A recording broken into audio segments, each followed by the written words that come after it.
troisième chapitre de notre série ludo-pédagogique pour bien préparer son film. Et pour commencer, il faut avoir un scénario irréprochable.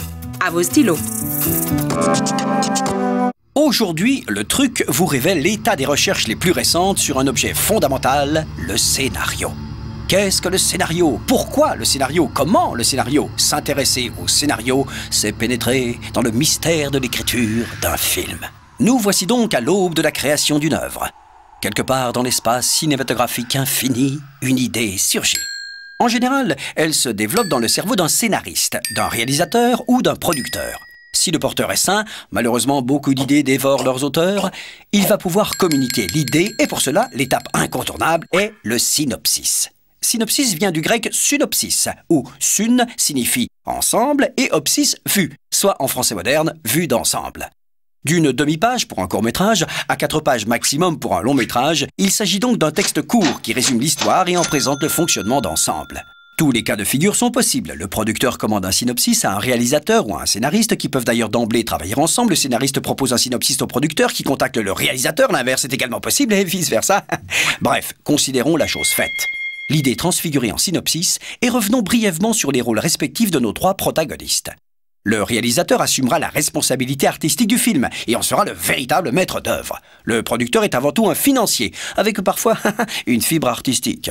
Mais ce n'est en aucun cas un mécène. Son but est de gagner de l'argent. Le scénariste s'acharnera jusqu'au terme de l'écriture du film, c'est-à-dire le sacro-saint scénario. Voilà.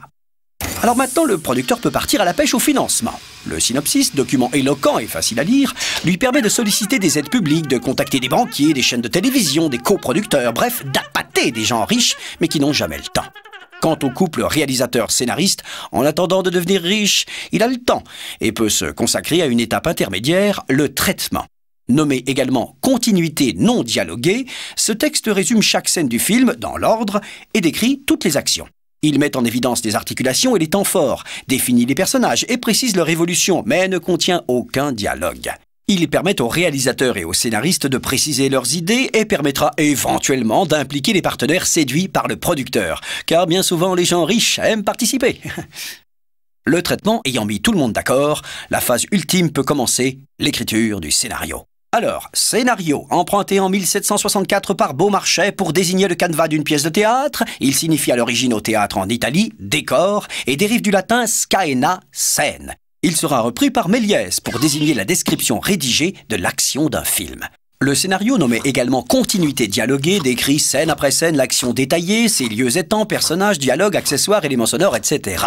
Il sera communiqué à de nombreux collaborateurs et doit donc être précis, complet et structuré. En voici la présentation idéale. En première page, titre du scénario, numéro de version, date et coordonnées. Chaque page est numérotée en haut à droite. Les marges sont standards et la police courrier 12 points.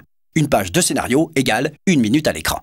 Chaque scène est matérialisée par son numéro suivi, en lettres majuscules, des indications de lieu, de temps et d'endroit. Les textes de description sont alignés à gauche et les dialogues sont centrés. Dans les textes de description, lorsqu'un personnage apparaît pour la première fois, son nom doit figurer en lettres majuscules. Par la suite, il figurera en minuscules. Pour les dialogues, le nom des personnages apparaît toujours en majuscules.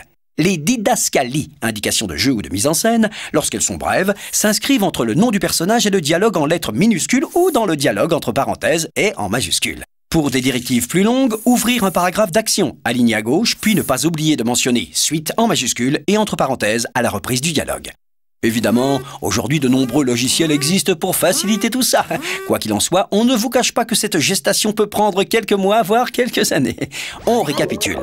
Le scénario fondement d'un film est l'étape ultime de son écriture et réclame des idées et une maîtrise totale de la mise en page. À bientôt pour un nouveau truc.